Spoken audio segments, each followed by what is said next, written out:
Well, we've got some fairly disturbing breaking news of an authoritarian nature from the Trump administration. Donald Trump just briefly spoke to reporters at the White House and publicly urged on camera his border czar, Tom Homan, to arrest Democratic Governor Gavin Newsom of California.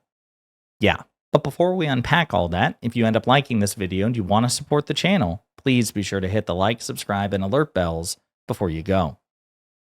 All right, friends, not exactly surprised by this, but it is still shocking nonetheless to see the sitting president of the United States just openly call for a Democratic opponent's arrest and to do so gleefully. So here's Donald Trump doing just that. Gavin Newsom he's daring Tom Homan to come and arrest him. Should he do it? I would do it if I were Tom. I think it's great. Gavin likes the publicity, but I think it would be a great thing. He's done a terrible job. Look, I like Gavin Newsom. He's a nice guy, but he's grossly incompetent. Everybody knows. All you have to do is look at the little railroad he's building. It's about 100 times over budget. We're putting a flagpole over there. Under budget. I always do under budget.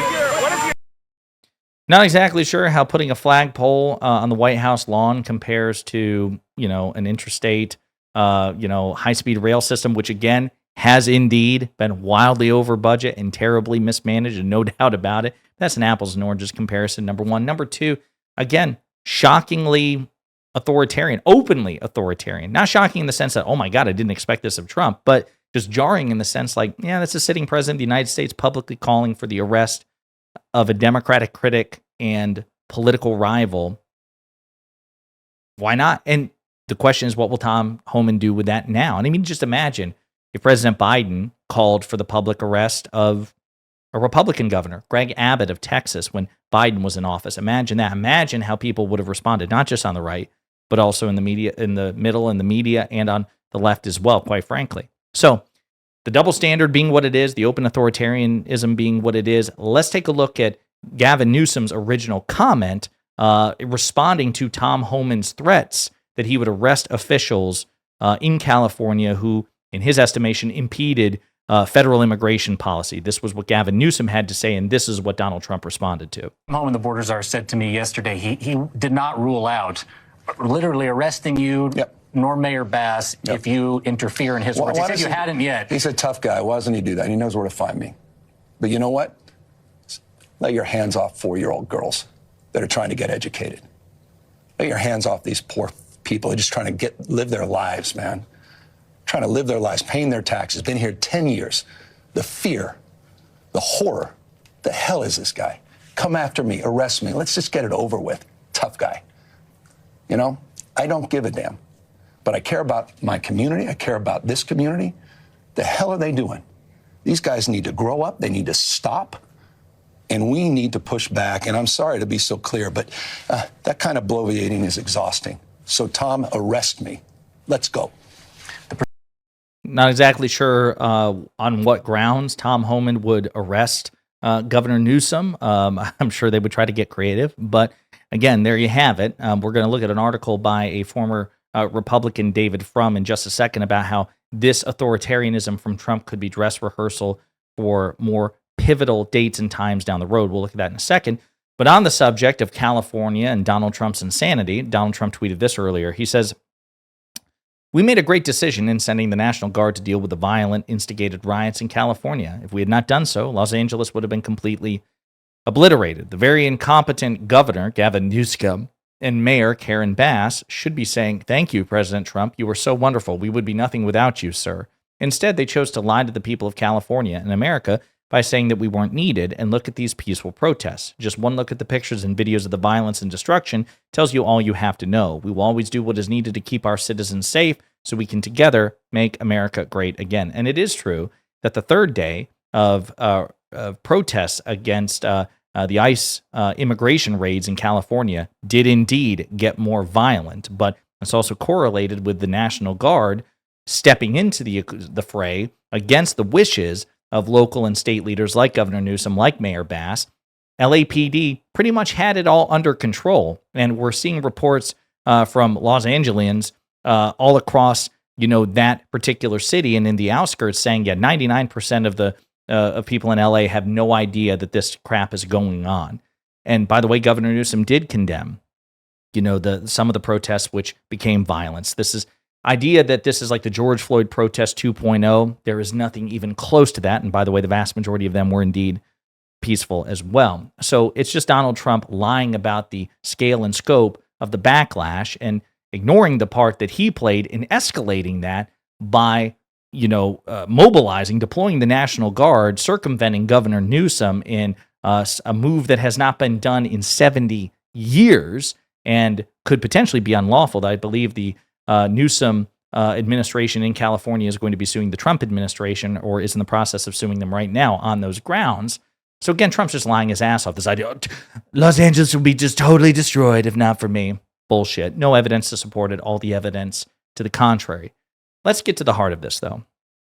For Trump, this is a dress rehearsal. This is an article in The Atlantic by David Frum. Ordering the National Guard to deploy in Los Angeles is a warning of what to expect when his hold on power is threatened. Yesterday, Donald Trump ordered the National Guard to quell disorderly protests against immigration enforcement personnel in Los Angeles. Secretary of Defense Pete Hegseth declared his readiness to obey Trump by mobilizing the U.S. Marines as well. These threats look theatrical and pointless. The state, counties, and cities of California employ more than 75,000 uniformed law enforcement personnel with arrest powers. The LAPD alone numbers nearly 9,000 uniformed officers. They can surely handle some dozens of agitators throwing rocks, shooting fireworks, and impeding vehicular traffic. If and when those 75,000 uniformed personnel feel overmatched by agitators, California can request federal help of its own volition. When California has asked for needed federal help, during the wildfires earlier this year, for example, Trump has begrudged that help and played politics with it. Trump is now forcing help that the city and state do not need and do not want, not to restore law, but to assert his personal dominance over the normal procedures to enforce the law. But if the Trump-Hegseth threats have little purpose as law enforcement, they signify great purpose as political strategy. Since Trump's re-election, close observers of his presidency have feared a specific sequence of events that could play out ahead of midterm voting in 2026. Step 1, use federal powers in ways to provoke some kind of made-for-TV disturbance. Flames, smoke, loud noises, waving of foreign flags. Step 2, invoke the disturbance to declare a state of emergency and deploy federal troops. Step 3, seize control of local operations of government, policing in June 2025, voting in November 2026. Some of Trump's most fervent supporters urged him to follow this plan in November 2020, but in 2020 they waited too long until after the votes were cast. Using the military to overturn an election already completed was too extreme a step for a Department of Defense headed by a law-respecting cabinet secretary such as Mark Esper. Trump looked to the courts instead. Only after the courts disappointed him did Trump attempt violence, and then the only available tool of violence was the lightly armed mob he summoned to Washington, D.C. on January 6, 2021. Harrowing as those events were, they never stood much of a chance of success. Without the support of any element of the military, Trump's rioters could not impose the outcome Trump wanted. But the methods Trump threatened in Los Angeles this weekend could be much more effective in November 2026 than the attempted civilian coup of January 2021. If Trump can incite disturbances in blue states before the midterm elections, he can assert emergency powers to impose federal control over the voting process, which is to say, his control. Or he might suspend voting until, in his opinion, order has been restored. Either way, blue state seats could be rendered vacant for some time. Precedents do exist for such action. In autumn 1871, President Ulysses S. Grant imposed martial law on counties in Southern and South Carolina to suppress Ku Klux Klan disturbances that were interfering with legal voting. More recently, the governor of the U.S. Commonwealth of the Northern Mariana Islands, delayed elections, including the election of the island's non-voting delegate in the United States House of Representatives, after Saipan was struck by a super typhoon in October 2018. Glitching out here.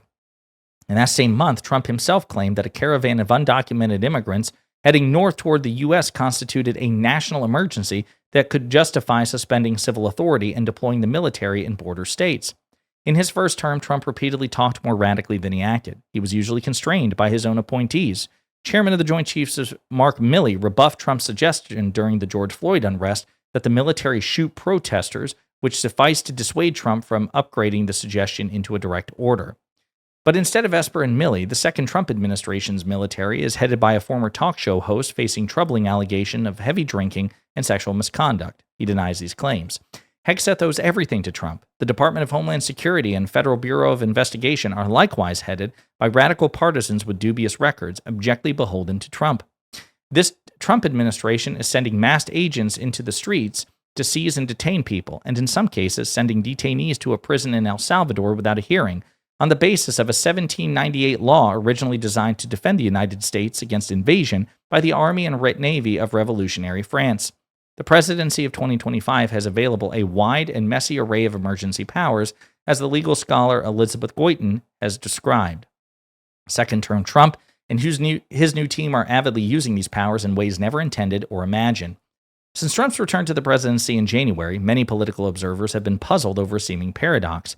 On the one hand, Trump keeps doing corrupt and illegal things. If and when his party loses its majorities in Congress, and thus the ability to protect Trump from investigation and accountability, he will likely face severe legal danger. On the other hand, Trump is doing extreme and unpopular things that seem certain to doom his party's majorities in 2026 midterms. Doesn't Trump know that the midterms are coming? Why isn't he more worried? This weekend's events suggest an answer. Trump knows full well that the midterms are coming. He is worried, but he might already be testing ways to protect himself that could end in subverting those elections' integrity. So far, these results must be gratifying to him and deeply ominous to anyone who hopes to preserve free and fair elections in the United States under this corrupt, authoritarian, and lawless presidency. And indeed, that is disturbing. It's sad that we can't even rule that out. I don't know what the probability is, but I think it is perfectly reasonable to accept that that is a meaningful possibility, David Frum's interpretation, and to not discount it. You can discount nothing and take nothing for granted in this Trump administration, and people absolutely need to be keeping their eye on this.